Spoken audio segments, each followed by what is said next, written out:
Hello everyone, you're listening to Chibalama Rogers, a teacher of geography. You're most welcome to Moto Online, one of the most suitable platforms for online learning.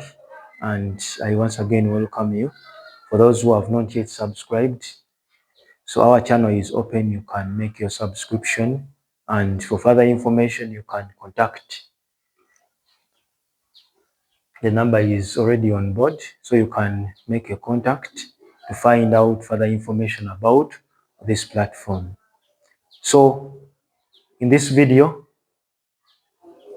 I'm going to take you through the structure of Geography Paper 1 of the new lower secondary curriculum, or you can call it the competency-based curriculum.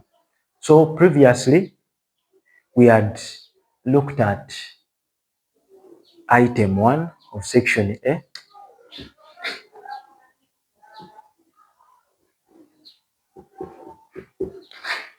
Previously, I had made it clear that section A is compulsory for this paper, and of course it will be carrying 40 marks. So expect there are 2 items, of which item 1 was discussed in the previous video, and item 1 was majorly on map work. You can call it map use and skills. So today our focus will be on item number 2 of section A, which is also compulsory. So item 2 is majorly on photographic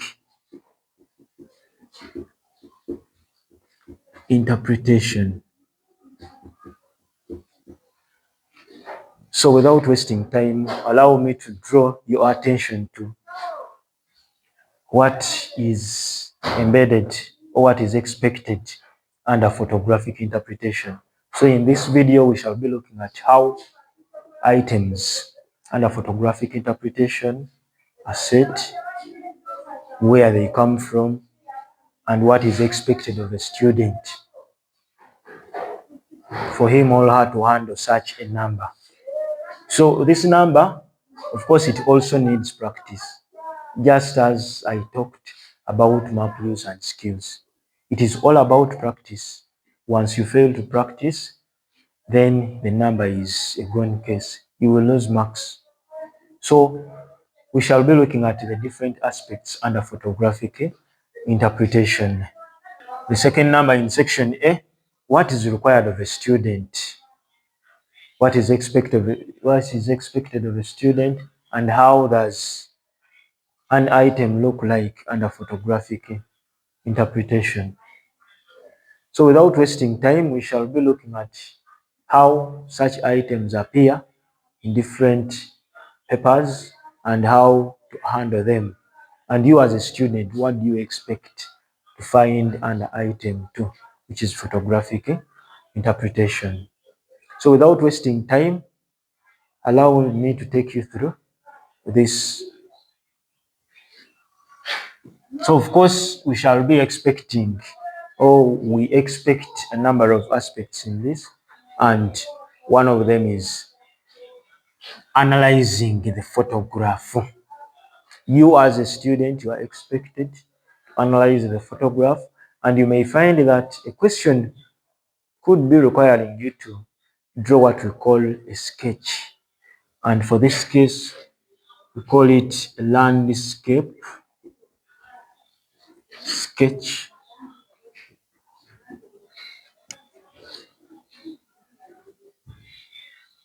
of the photograph. So for this case, we shall not be calling it a sketch map, but we call it a landscape sketch. Why?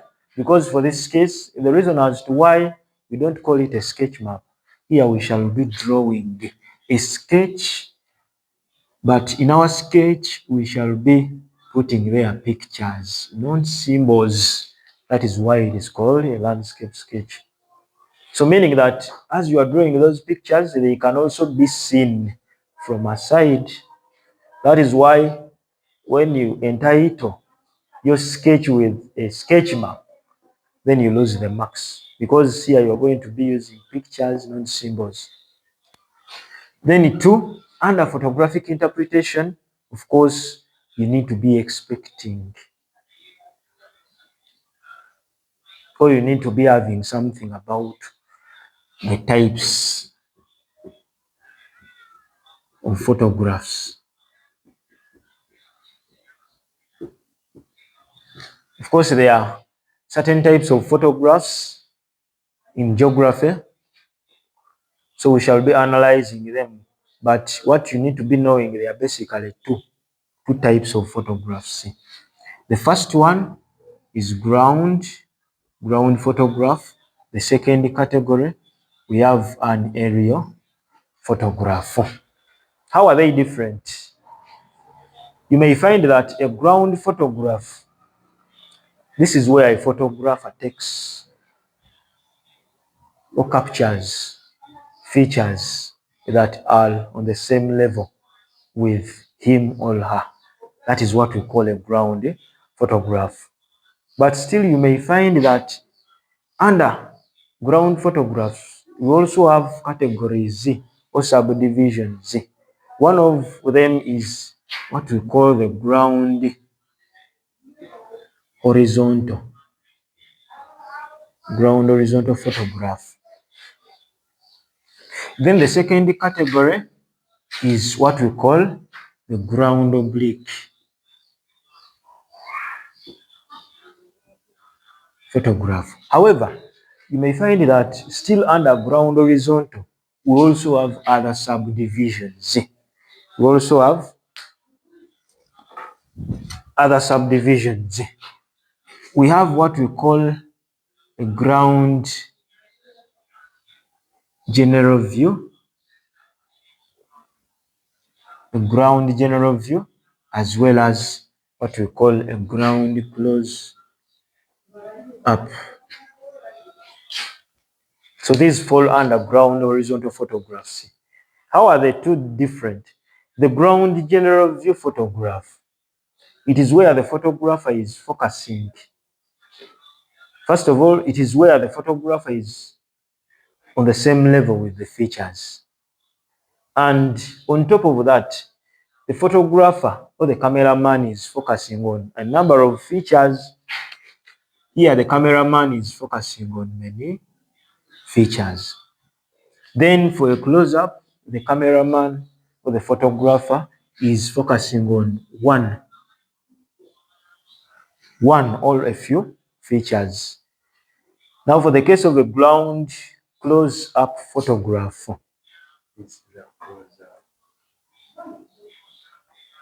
for a close-up photograph, you may find that the focus is on one feature. It's like when they take your photo.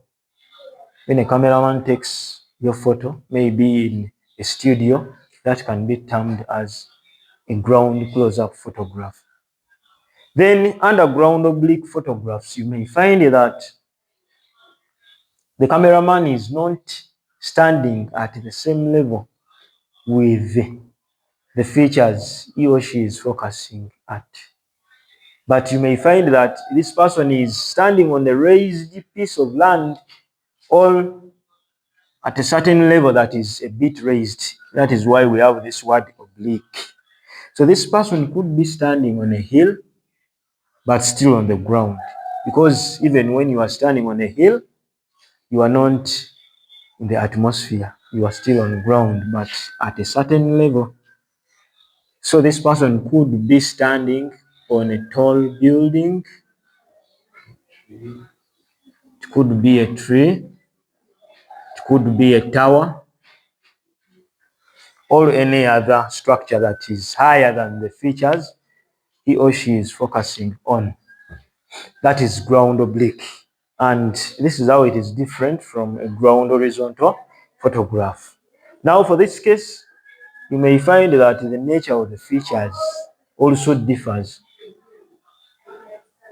In the ground horizontal, the ground oblique, as well as the aerial photographs. You may find that for the case of ground horizontal photographs, the person is majorly seeing the sides of the features. Then for the case of ground oblique, the cameraman is seeing the features in almost 3 dimensions. He or she is seeing the top. Let me say if they are buildings, the person is seeing the roofs. If they are human beings, the person can see the top of the head and even the sides. If it is a house, you can see the roof, the bricks, the windows. That is for the case of ground oblique. Then aerial photographs, they also have categories. You may find that still here we shall have 2 categories. We can have aerial oblique,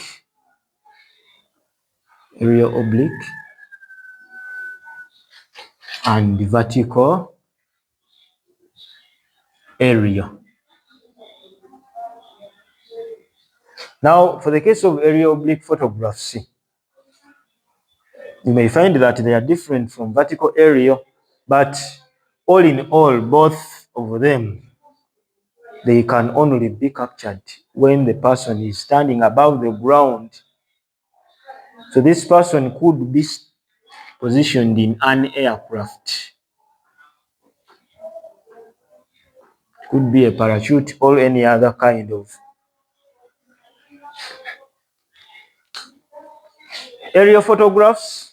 We have aerial oblique and vertical aerial photographs. For aerial oblique, the person is in an aircraft. However, the cameraman is focusing at features at a certain angle that is a bit tilted. That is why we have this word oblique. Then for vertical aerial photographs, the cameraman is focusing directly. All this person is, his camera is perpendicular.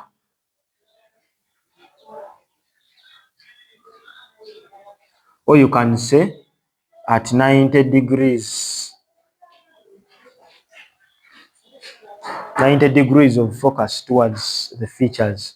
So meaning that for the case of vertical aerial photographs, the cameraman is focusing at the tops of the features. That is why the camera is at this angle.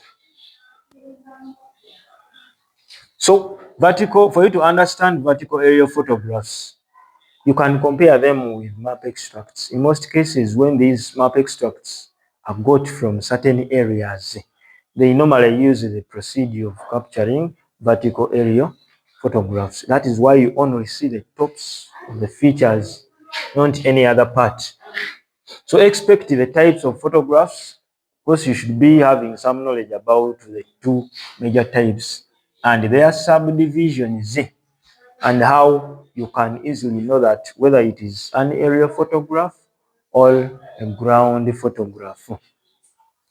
So from there, we can also draw our attention to another important aspect under photographic interpretation. And that aspect is the parts of photograph. This should also be at the back of your mind, the parts of a photograph, and in most cases, a ground photograph. So for this case, you may be given a photograph of this kind. Most cases, photographs, they are brought when they are in the format of landscape. You could be having a photograph that appears rectangular in shape. So meaning that if this is the shape of our photograph, we could be having features within. However, what you need to be knowing, any photograph, as long as it is a ground photograph appearing in a landscape format, we shall have 9 divisions. 9 divisions. And these are the divisions that make up a photograph in geography. So how do we divide these? You first make these horizontal divisions in that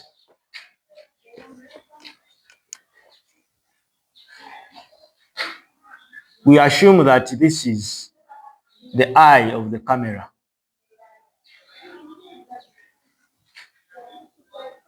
We assume that this is our camera and it is focusing on that area. So if this is our camera, it means that the ground that is close to the cameraman or to the camera, it is what we call the foreground. As you move away from the camera, we go to what we call the middle ground. As you move very far away from the camera, this is our background. So the naming of these parts depends on the position of the cameraman. So for you to identify the position of the cameraman, of course, if it is a ground photograph, the features near the cameraman, they appear bigger in size compared to the features far away. That is why the features that are close make up what we call the foreground.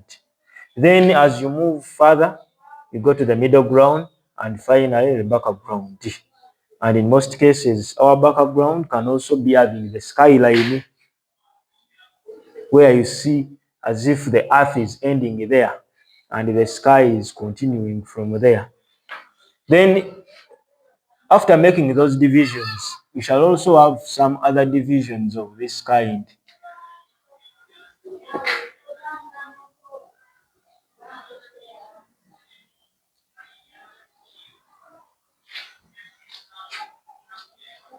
So we shall have this as our left. This is your right.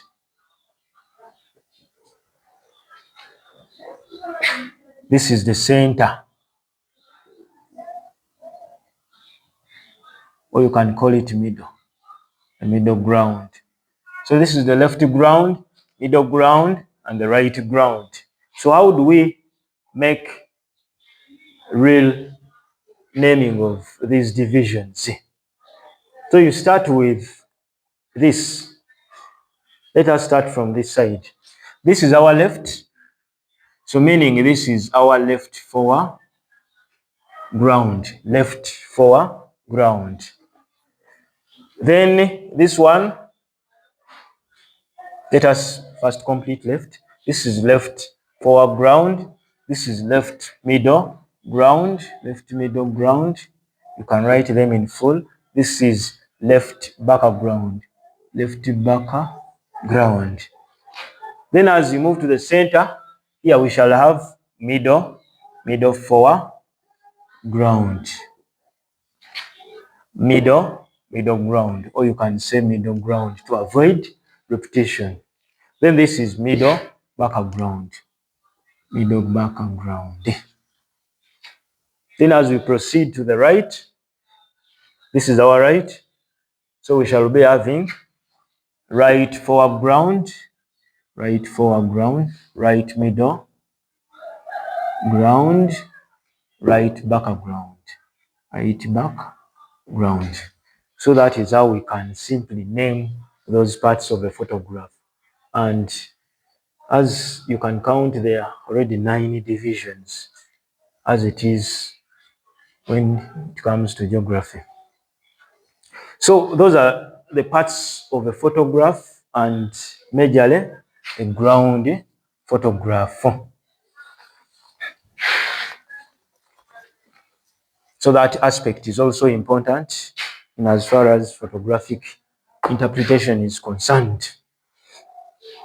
Now, away from that, after you grasping knowledge about the landscape sketch and how to draw it,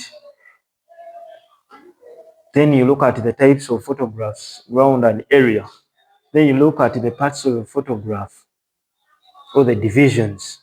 You should also be knowing to interpret geographical aspects, interpreting geographical aspects.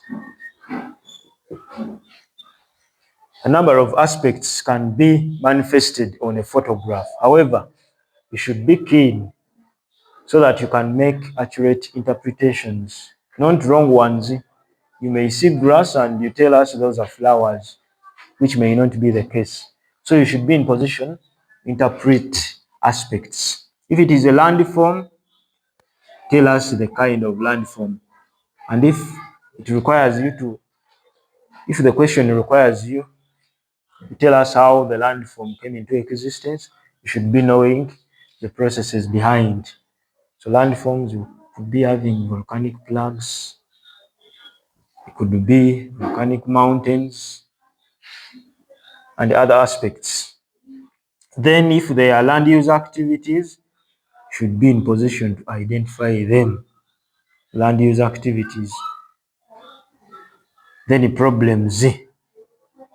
There are some aspects that you look at and you really say that this place is experiencing or it is having some challenges by just mere interpretation of the photograph.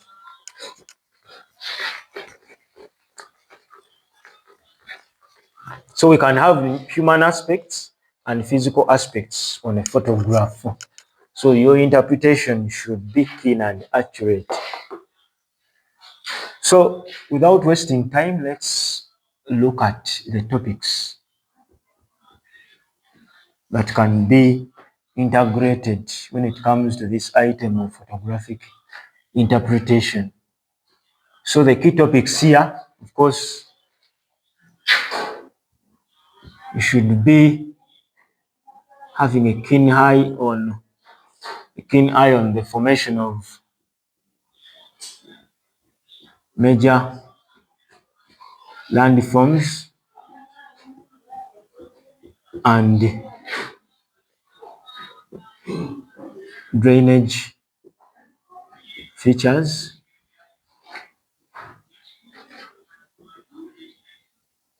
In East Africa.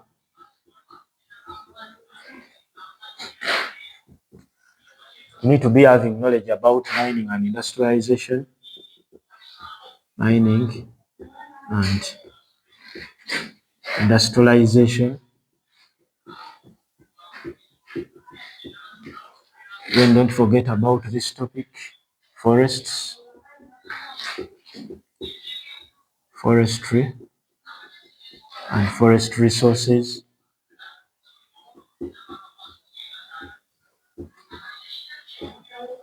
Then don't forget about this one. You need to be having knowledge about environmental conservation, environmental conservation,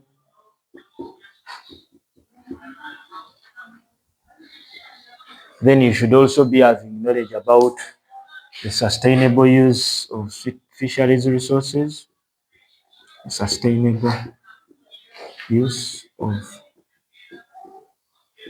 fisheries resources is also an important topic. Then you should also be having knowledge about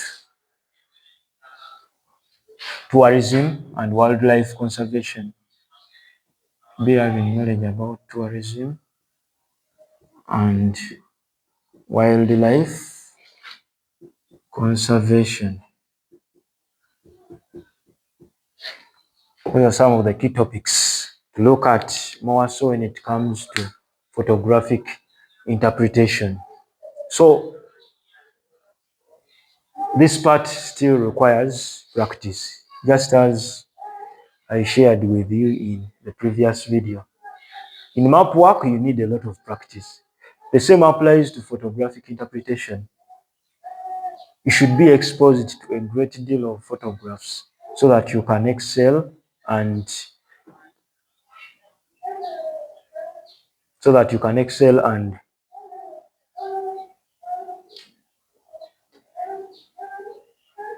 lose your way.